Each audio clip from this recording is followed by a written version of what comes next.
those 2 goals you conceded against Newcastle. Kind of says it's still there. You know, you were fairly detailed in your description. Do you know what, Kev? Sorry, I was going to say, my missus said to me last night, she said, you're going to go and talk about things 30 odd years ago. She said, you don't remember what I fucking told you last night. And she said, you expect to remember what you said. I said, but that's what's being a man. That's what's being a man. We remember the things that are important to us.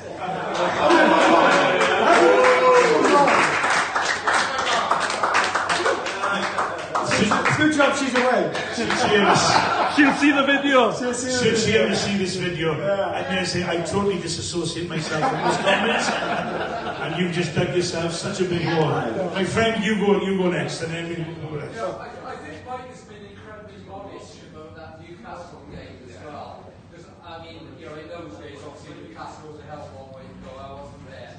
But from what I can remember from, you know, the reports from the press at the time, and I think there were little television coverage, that Mike actually was a bit of a hero that day and probably kept the school down there. So, you know, as I say, I can well imagine actually that, you know, that sticks in his memory, because I suspect he probably pulled off a couple of decent saves in front of the guy. Yeah, I was slightly busy. I was slightly busy as I was most of that season, to be honest. But, you know, that's what you remember. And, you know, for a 19-year-old kid living the dream, it's something you can't forget, to be honest. Mike, tonight's been brilliant. What we've heard from you is right from the heart. Yeah. But are you an Elvis fan? Am I an Elvis fan? I just can't help believing. Let's go! Come on, Elvis boy. Go on. Yeah. You had quite a battle with Jimmy Rimmer for the #1 spot, didn't you? Yeah. What were your impressions of Jimmy as a goalkeeper and as a man as well? Two different perspectives, to be honest, if I'm honest. As a goalkeeper, top notch, absolutely top notch. You know, you don't go to Manchester United, you don't play for Arsenal, and get recognised by England by not being a top quality goalkeeper. And working with him in training and seeing the things he did was, you know, absolutely fantastic. As somebody who helped me, no, he didn't. He didn't. Which I found that quite disappointing, to be honest. And yeah, I probably don't want to go too deep into it, but it wasn't the best help to me. Unlike, I'd say, other goalkeepers that I was playing with, and certainly Di Davis. You know, Di gets a fair amount of stick in some places, but he was a credit. You know, to me as a kid, I learned so much from him, and he would give off so much. And he'd always say to me, joking, he said, "There's my shirt. You want it? It's yours." And that was Di. But you know, I'll certainly go back to your question. That certainly wasn't the case with Jimmy. You know, and I always remember Di. When we trained on Orco, if anybody knew down at Jersey Marine where we used to train as a kid, you get people turn up, they drive past, they'd be at the back. Di, you're shit. Thank you very much. Thank you. And that was his response, and he just put it behind him and just got on with it. Was it true? I was always told that he had contact lenses. He struggled in the night games to pick the ball up with the glare of the floodlights. I can't honestly remember. I have a suspicion that he did, but probably Speedy would know more than that, because he played with him more than I did. Speedy. Di Davis have contact lenses? Yo, Speedy. Did Di Davis have contact lenses? No, on Speedy, you're up now. Leighton James used to wear contact lenses. No. Yes. Leighton did? Yeah. Leighton did. Yeah. No, Di didn't. No. I can't remember that. No. I can't remember. Greatest football ever to be a lollipop man. He had false hands, didn't he? Gentleman with the beard there. What's your question, my friend? Kev, hi, Paul here. We all miss the match, don't get me wrong, it's spiritual, and we all wish that the Liberty could recreate the important match atmosphere. So, Mike, what do you reckon? Safe standing? Are you all for it, or? Yeah, absolutely. Absolutely. How many times do you go away? How many times you go away and you stand in the away end?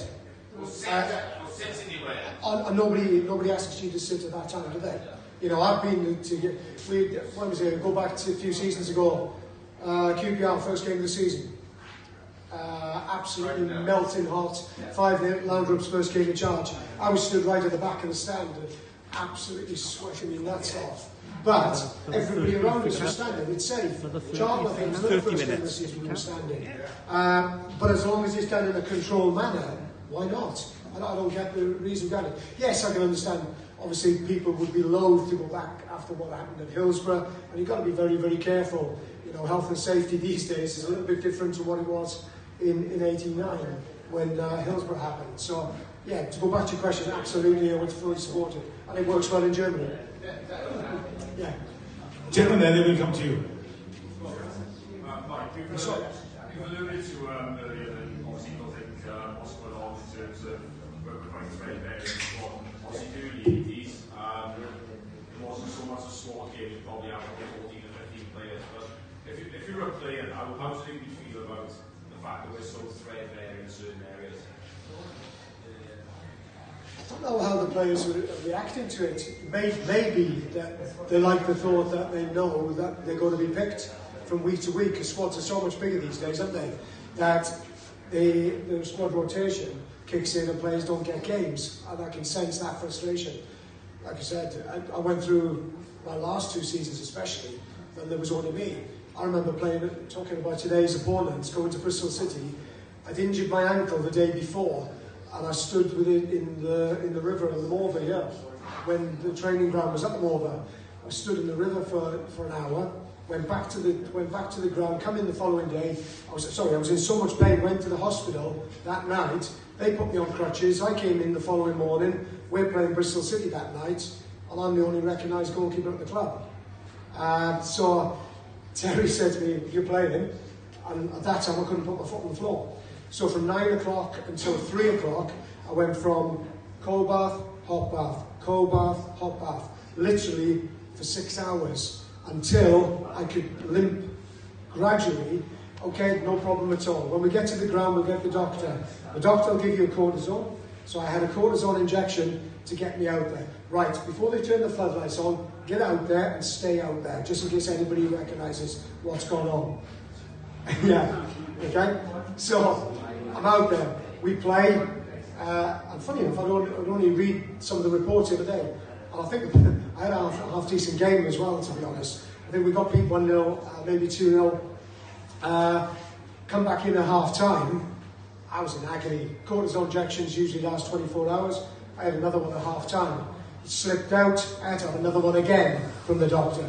So, yeah, but by the time I got through it, I got to the end of that, and I was in pain. Ankle out there. Hayes on Saturday, don't know if you remember that. Gareth, Hayes away, FA Cup game. It's quite a famous game for things off the field, I think, rather than on it, when Chelsea fans turned up.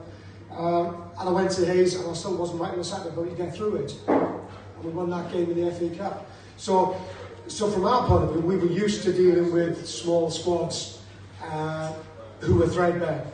You know, so yes, it might be a little bit different for today's players, but certainly from our point of view, it was no issues to us at all. That was what I expected. I expected Liverpool won the league, and I think they only used 14 players all season. You know, and that was the way it was in those days. You had a question, my friend?